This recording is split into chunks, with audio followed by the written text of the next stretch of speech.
അട്ടപ്പാടിയിലെ അനേർട്ട് അഴിമതിയിൽ അന്വേഷണം പ്രഹസനമെന്ന ആരോപണം. അനേർട്ട് അഴിമതികളിലെ കൂട്ടുപ്രതിയായ അഡീഷണൽ ചീഫ് സെക്രട്ടറി ജ്യോതിലാലിനെ അന്വേഷണത്തിന് ചുമതലപ്പെടുത്തിയത് വൈദ്യുതി മന്ത്രിയെയും അനേർട്ട് സിഇഒ നരേന്ദ്രനാഥിനെയും വെള്ളപൂശാനാണ് എന്ന് കോൺഗ്രസ് ആരോപിച്ചു. കൂടാതെ ജീവനക്കാരുടെ വാട്സപ്പ് ഗ്രൂപ്പിൽ അനേർട്ട് സിഇഒ ഭീഷണി സന്ദേശം അയച്ചതായും ആരോപണമുണ്ട്.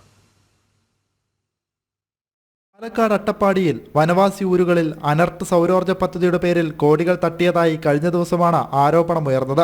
പിന്നാലെ അനർട്ട് നടപ്പിലാക്കിയ സൗരോർജ്ജ കാറ്റാടി വൈദ്യുതി പദ്ധതികളിലെ അഴിമതി അന്വേഷിക്കാൻ അഡീഷണൽ ചീഫ് സെക്രട്ടറി ജ്യോതിലാലിനെ ചുമതലപ്പെടുത്തുകയും ചെയ്തിരുന്നു.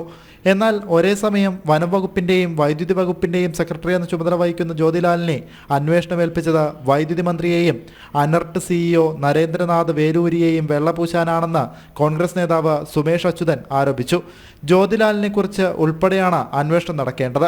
വൈദ്യുതി വകുപ്പും ചേർന്നുള്ള വലിയൊരു അഴിമതിയാണ് അനർട്ടിനെ മറയാക്കിക്കൊണ്ട് ഇവരെല്ലാവരും കൂടെ ചേർന്ന് നടത്തുന്നത്. വൈദ്യുതി വകുപ്പ് മന്ത്രി, വനം വകുപ്പ് മന്ത്രി, രണ്ടിന്റെയും കൂടെ സെക്രട്ടറി ആയിട്ടുള്ള ജ്യോതിലാൽ IAS, അതുപോലെ നരേന്ദ്രനാഥ് വേലൂരി, ഇവരെല്ലാവരും ഈ അഴിമതിയിൽ പങ്കാളിയാണ്. എനിക്ക് മന്ത്രി ഈ അന്വേഷണം ഉത്തരവിട്ടത് മന്ത്രിക്ക് ധൈര്യമുണ്ടെങ്കിൽ ഞാൻ അദ്ദേഹത്തെ വെല്ലുവിളിക്കുകയാണ്. ഇത് വിജിലൻസ് അന്വേഷണത്തിന് ആഭ്യന്തര വകുപ്പ് മന്ത്രിക്ക് വിജിലൻസ് അന്വേഷണത്തിന് ശുപാർശ ചെയ്തുകൊണ്ട് ഒരു കത്ത് കൊടുക്കാൻ അദ്ദേഹം തയ്യാറാവുമോ എന്ന് ഞാൻ വെല്ലുവിളിക്കുകയാണ്.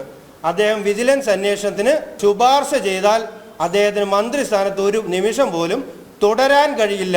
അത്രയ്ക്ക് രേഖകൾ നരേന്ദ്രനാഥ് വേലൂരിന്റെ കയ്യിൽ മന്ത്രി കൂടെ ഉൾപ്പെട്ടതിന്റെ രേഖകളുണ്ട് എന്ന് ഞാൻ പറയുകയാണ്. മറുത്തു പറയാൻ കഴിയുകയാണെങ്കിൽ പറഞ്ഞോട്ടെ.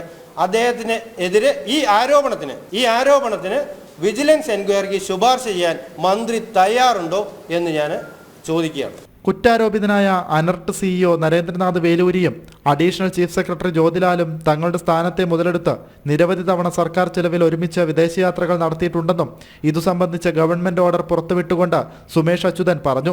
വിഷയത്തിൽ വിജിലൻസ് അന്വേഷണമാണ് വേണ്ടത്.